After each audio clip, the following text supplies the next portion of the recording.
নতুন রিন, যার প্রোসিএস টেকনোলজি গভীর থেকে পরিষ্কার করে আর ধরে রাখে কাপড়ের নতুনের মতো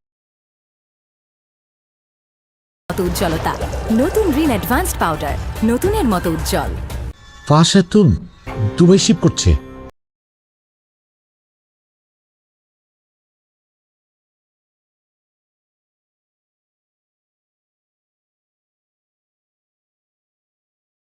হোয়াট? হ্যাঁ ম্যাডাম, আমি শুনছি যে ফাহাদ নাকি মীরা গাড়ি দুবাই শিপ করছে। ফুফা আমি কিচ্ছু বুঝতে পারতেছি না, মেরিনকে খুঁজে পাচ্ছি না কোথাও।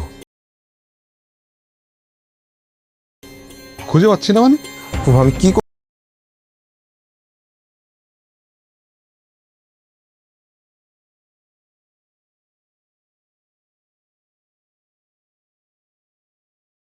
করবো বুঝতেছি না, কোথাও নাই।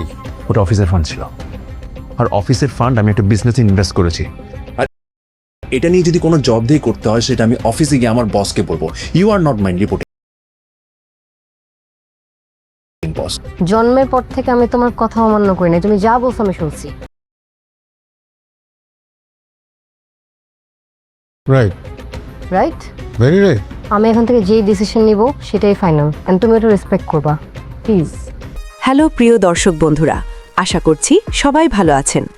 আজকের ভিডিওটা হতে যাচ্ছে একটু ভিন্ন রকম, কারণ এখানে আমরা শুধু গল্প বলবো না, বরং খুঁজিয়ে দেখব ভেতরে লুকিয়ে থাকা সেই না বলা সংকেতগুলো, যেগুলো সামনে বড় ঝড়ের ইঙ্গিত দিচ্ছে।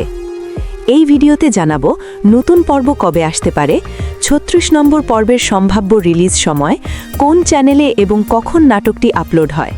সাথে থাকছে ৩৩ ও ৩৪ নম্বর পর্বের সবচেয়ে আলোচিত ও গুরুত্বপূর্ণ দৃশ্যগুলোর বিশ্লেষণ। শুরু করার আগে ছোট্ট একটা অনুরোধ, আপনি কোন জেলা থেকে এই নাটকটি দেখছেন কমেন্টে জানাতে ভুলবেন না। চলুন দেখা যাক কোন জেলার দর্শক সবচেয়ে বেশি যুক্ত এই গল্পটার সঙ্গে। চলুন ঢুকে পড়ি আজকের মূল আলোচনায়। প্রথমে ৩৩ নম্বর পর্ব। এই পর্বে গল্পটা হঠাৎ করেই অনেক বেশি ভারী হয়ে যায়।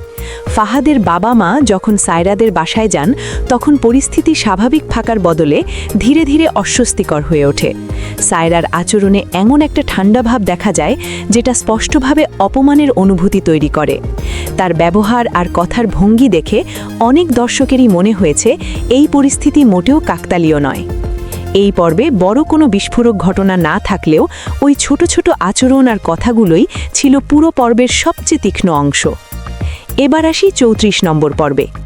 এই পর্বের শুরুটা একেবারেই ঝাঁকুনি দিয়ে দেয়। ফাহাদের অফিসের কেউ একজন তার একটি ক্লোজ ছবি পাঠিয়ে দেয় তার স্ত্রীর কাছে, আর এখান থেকেই গল্প ঘুরে যায় অন্যদিকে।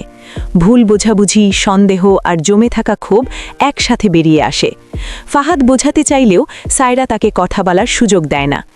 এই দৃশ্যগুলো খুব পরিষ্কারভাবে দেখিয়ে দেয় যে তাদের সম্পর্কটা এখন কতটা নড়বড়ে অবস্থায় দাঁড়িয়ে আছে।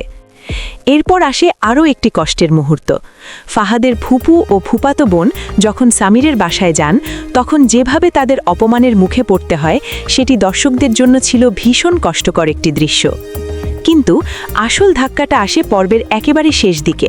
ফাহাদ তার প্রজেক্টের কাজে যে টাকাটা বিদেশে পাঠিয়েছিল, সেই টাকার কোনো খোঁজ নেই, কোনো নিশ্চিত খবর নেই, কোনো আপডেট নেই। এই ঘটনা থেকেই স্পষ্ট বোঝা যাচ্ছে সামনে ফাহাদের জীবনে বড় কোনো বিপদ অপেক্ষা করছে। এখন সবচেয়ে বড় প্রশ্ন, ফাহাদ কি এবার সত্যিই বড় ক্ষতির মুখে পড়তে যাচ্ছে, নাকি শেষ মুহূর্তে কোনো অপ্রত্যাশিত সমাধান সামনে আসবে? আপনার কি মনে হয় আগামী পর্বের সবচেয়ে বড় টার্নিং পয়েন্ট কোনটা হতে পারে? কমেন্টে অবশ্যই জানাবেন। আজকের ভিডিও এখানেই শেষ করছি। নতুন পর্বের সব আপডেট পেতে আমাদের চ্যানেলের সাথেই থাকুন। ধন্যবাদ সবাইকে। আসসালামু আলাইকুম।